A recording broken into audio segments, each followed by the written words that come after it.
Beaconsfield today. We've noticed you coming along to all of the games, pre-season and during season, but nobody knows who you are. Do you want to say who you are? Yeah, so I'm Josh. I'm just graduated as a physiotherapist. Yeah. So just working here part-time as a physio, getting some experience and working alongside Ben. Yeah. Yeah, that's it really. Okay, so you're part of the club now? Yeah. Coming to every game? Yeah. How have you found it? So oh, amazing. I love football, so can't go wrong. Yeah. And, yeah, it's a great experience so far. So. And most of the squad look pretty fit at the moment to me. Has got any injury worries at the moment? Not too many worries. Obviously, Noah got injured the other week. Yeah. And who else got injured? Tully got a bit of an injury, but it's not too bad. He's running today, so he's playing today. He's playing today, yeah. Oh, starting, nice one. so, okay, good. Yeah, no, it's not too bad at the moment. Well, Josh, hope you're not needed too much in the nicest possible way. And it's really nice to meet you. Welcome to the club. Thank you very much. Cheers. All right, cheers.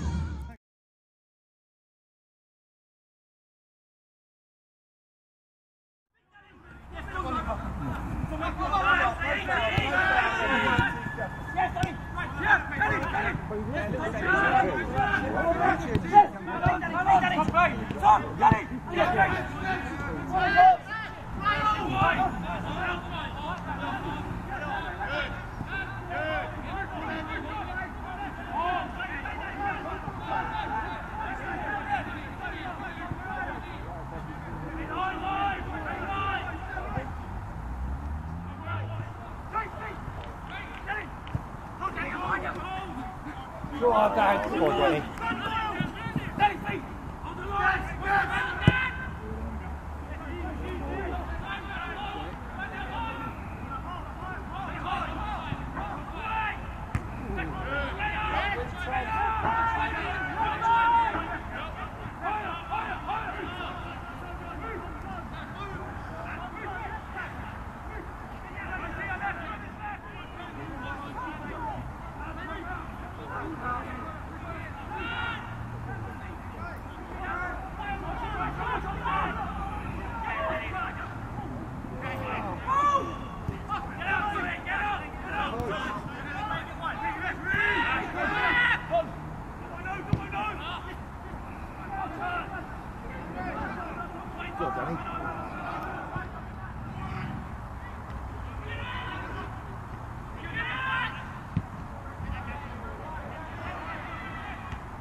No, it's getting behind. It's running behind. Come on.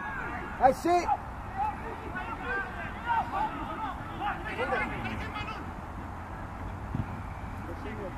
Come on. Go on, shut him down. Yeah. What are you doing?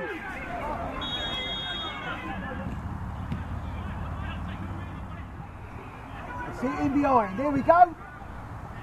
Right, he runs in behind you, play it short. No.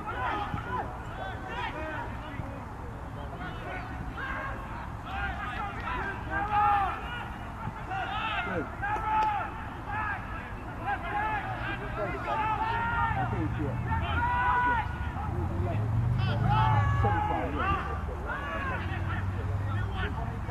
There it is. Go on, Tom. It's yours all day there, mate. Take him on, Tom. Take him on. That's the one. Oh, and that'll do, Red. Hey! Referee! Referee!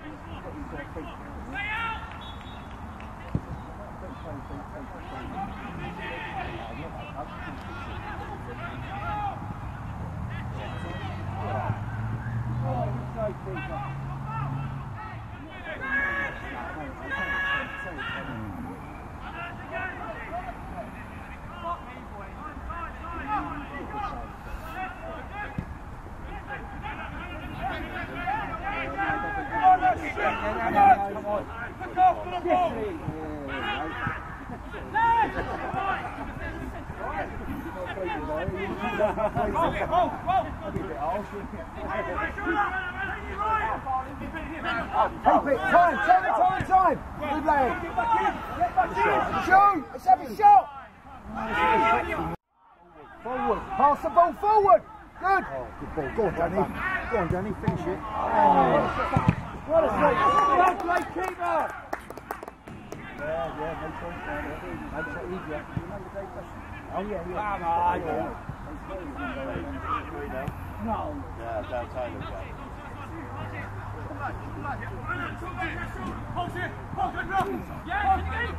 Come. Go on, Tom. Go on, Tom.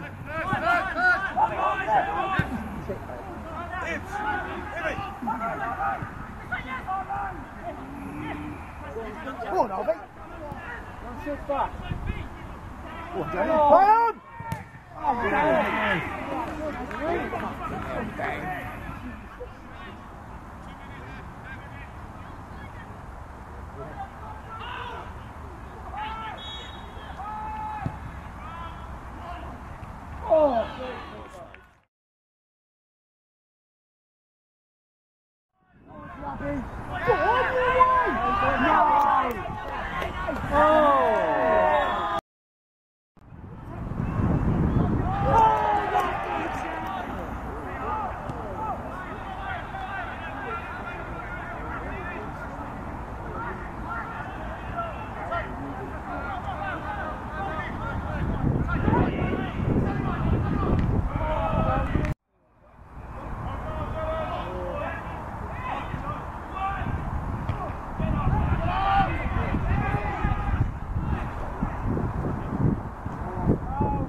Hey Kev, frustrating afternoon, losing 3-0 to Beaconsfield. You must have thought we were well in this game in the first half and it just went away from the second half a bit. Yeah, I think if you didn't come to the game and you're sitting at home and you see the result, you think to yourself, well, maybe that's expected in terms of the difference in the tier and bits and pieces like that. felt first half we played well. I thought we played some nice flowing football. We created some good chances. Didn't convert the chances, and I think that was the difference for the majority today, which is frustrating. And then I suppose you're chasing the game a little bit in the second half, up until we made changes and changed shape and little bits and pieces like that, which we felt we had to do because we had to roll the dice a little bit. Yeah. I felt we was a good match for them, and at times I thought the quality of play was quite good from us. Yeah, it was just frustrating watching it in terms of just never really looked like we were going to score. No, I think we had two sort of, well, they could be deemed 1-on-1s, but two really good opportunities in the first half, maybe one in the second half. And look at the second goal they scored. That's really good quality from the lad. Yeah. And we don't look like we're scoring those sort of goals at the moment. And that's the difference really. And if we're gonna, or if you're gonna progress in cup competitions like this against teams of a higher standard, you've got to take the opportunities really. Yeah, we were wondering about whether the lack of facilities at home, which we haven't had, is affected like the shape and the organisation in the team, because the one thing Beaconsfield did have was a good shape and a good organisation. Probably nullified us a little bit at times. Do you think not having the training facilities had a negative impact on us, or is that just an excuse? I'll never use that as an excuse. Yeah. Having said that, I do think when we get based back at home, difficult to work on shape if you haven't got an 11-a-side pitch, which we've not had of recent times. We did utilise an 11-a-side pitch during pre-season, so we was able to work on shape a little bit. So certainly I expect us to improve when we do have that at our disposal in terms of a resource, but not to be used as an excuse. I didn't think the shape for us was a problem for first half. They're just very experienced and do what they do very well. And I think and that was probably the difference between the two sides today, rather than the technical aspect of being able to play and get the ball down. But look, whilst it was a loss, I don't think it can be deemed in the same manner as some losses we've had recently. I think we take more positives from today than we did those games. Look, the lads are frustrated. They're frustrated with any loss, and the supporters should be, and the committee and myself. But yeah, we just have to roll on. We're still relatively early in the season, especially in the league campaign, so there's lots of points to play for. We've got a big game coming up next week. Yeah, big game. And then other than the one other cup game, we're just into the league. And the games that have been rearranged as a result of the progress in this cup will get played. So yeah, we'll get a little bit of a routine in terms of the league form and fixtures. Yeah, and Beckenham next week. Do you see any sort of changes? There's a couple of guys that haven't been at games for the last couple of games. Do you see anybody coming in or leaving or anything? In terms of in our squad, people that haven't been in the squad. So Alex is no longer with us. Okay. We had a conversation last week, and look, Alex is a great guy and I maintain that off the pitch. We had an honest conversation, so he's not going to be with us. There could potentially be some changes, but I think sometimes changes too soon or too early, rather than look at ourselves as a management team and the coaching we do and what we put in place, we don't want to use players as a scapegoat and excuse really, and just change personnel every week, because I don't think that's great for the change room or the environment. And I think it happens, and if necessary or the right players become available or players aren't performing, then that's something we have to look at. But I've never been, since I've been managing a revolving door and a large flow of players, because like I say, we need to look at ourselves first as a management team and how we're coaching some of the players. I do think there's a little bit of underperformance, which I've been quite honest about, and I won't say names, etc. I've spoken to some of the lads about that, and it's hard to receive that feedback, and we all need to be accountable for our own performances. So look, we continue on. Like I say, it's demoralising at the time, but we do take some positives from today. Yeah, well, good luck next week. We've still got the belief you'll get there, so keep going. Absolutely. Thank you. Cheers.